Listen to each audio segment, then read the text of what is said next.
Good morning. On my way to Atlanta. But what I want to say today is, you cannot be a Babalawo, a OUGAN, or a Mambo in 1 month. Listen. I've been trying to preach to you guys for the past 6 years on social media. This thing takes years. I just recently watched, actually not recently, yesterday night I watched a video of Nibro Tishan, TATA Ngolo, Simi Goy. I don't even know what the fuck this nigga called his name now. You know, this motherfucker's always changed his name. The reality is he's hiding some shit. Basically, promotion-wise, basically, if you type in TATA Ngolo, that's what you're gonna get. If you type a new name, you're not gonna find anything. I can see right through the bullshit. There wasn't no, oh, Ifa gave you his name. Nigga, you constantly changing your name to rebrand yourself. But anyway, let's move on to what I need to say to my audience. Listen. You cannot be a OUGAN, Babalawo, Mambo, or Yaya, or Tata in 1 month. I'm not from the latter traditions which I mentioned, except for Haitian voodoo. And initiation, from what I've seen throughout the years and what I know specifically from my culture, you cannot, within 1 month, a couple of weeks, go to Haiti and then come back a OUGAN Asogwe. Now, for me, as I stated before, my grandmother on both sides was a Mambo. And my grandfather on my father's side was a OUGAN Asogwe. And he died in his late 90s or mid 90s, whatsoever. But when you analyze this man's life, he was doing this stuff since he was a child, a youngster. So whether it's 60, whether it's 70 years, whether it was X amount of years that he practiced, 80 something years he practiced, it took that long. Just to think that you're gonna pick up an animal, he said something about you need to be initiated to make offerings and sacrifices. You know, listen, let me explain something to you. You have children in the culture who are assisting in sacrifices. When I was a kid, 11 years old, I was fucking killing chickens. You know what I'm saying? Whatsoever. What was I doing? Was I doing it right? Absolutely not. I was taking chickens, you know, while people was cutting their necks, I was taking chickens to the top of the roof, international chickens. Now, if you're from the island, you know the difference between pulpei or chicken or roosters or hens that are country versus those that are processed, you know what I'm saying, fucking grown in the lab, whatsoever, the white ones, right? Those ones, they can't fly.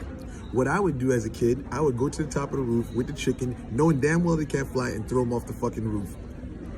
Some evil ass shit. I was one evil fucked up child, you know what I'm saying? But listen, you have novice, you know, doing things of that nature. This, and even in some of the traditions of today in voodoo, you see some people doing all types of animal abusive shit to animals whatsoever, you know what I'm saying? Which I don't condone, you know? And this is the stupidity.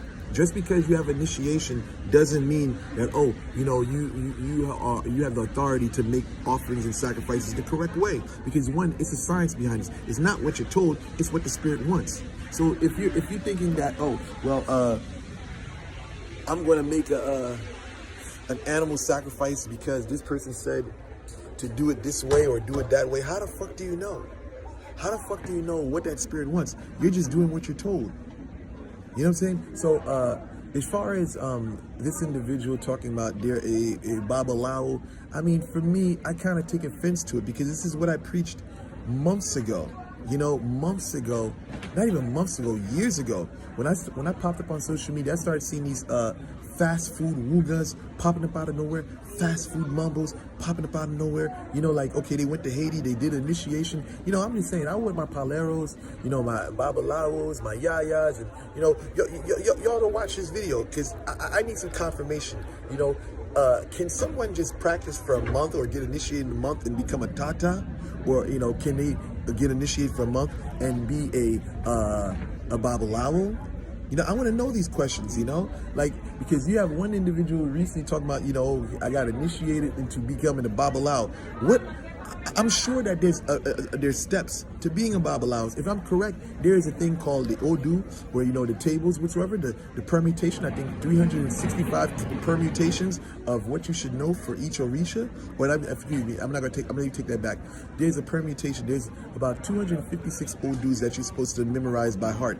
In 1 month time, you mean to tell me you memorize all of that? Now you're a Babalawo? Listen.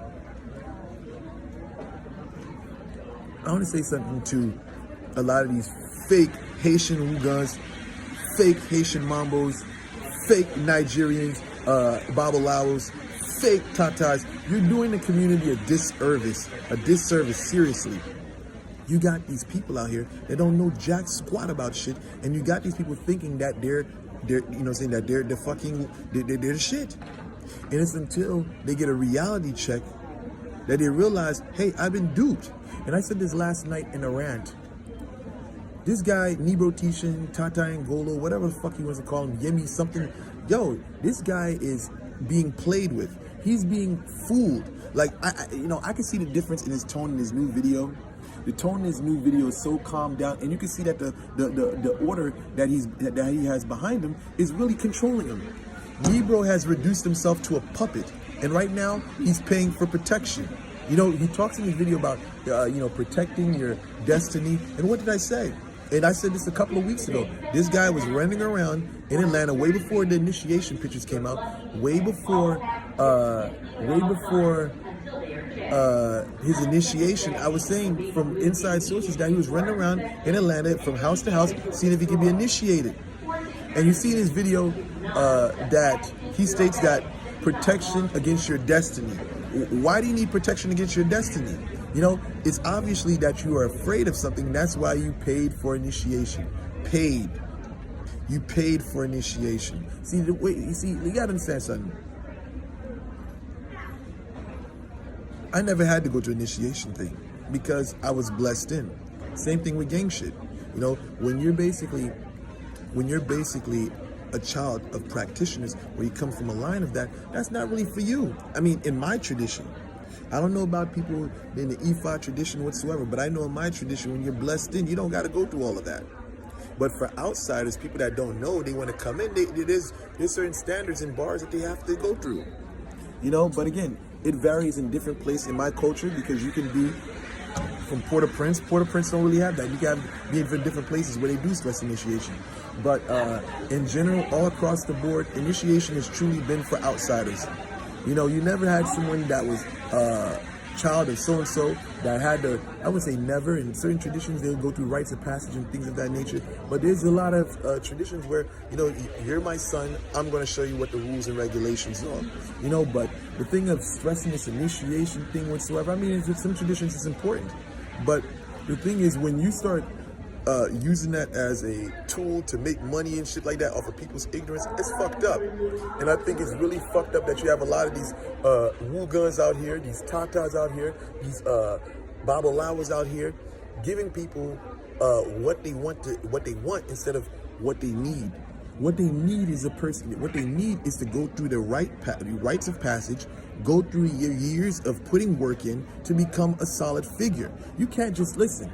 The dude made a video, and it's like, it's a slap in the face to those who've been in this tradition for decades. You know what I'm saying? Like, can you, like, for real, a person that's been practicing for 50 years, you gonna tell me that they're at the same level as someone who just went to Haiti for 1 week, or went to Nigeria for 1 week or a month? No. So listen, you can't buy your asum in voodoo.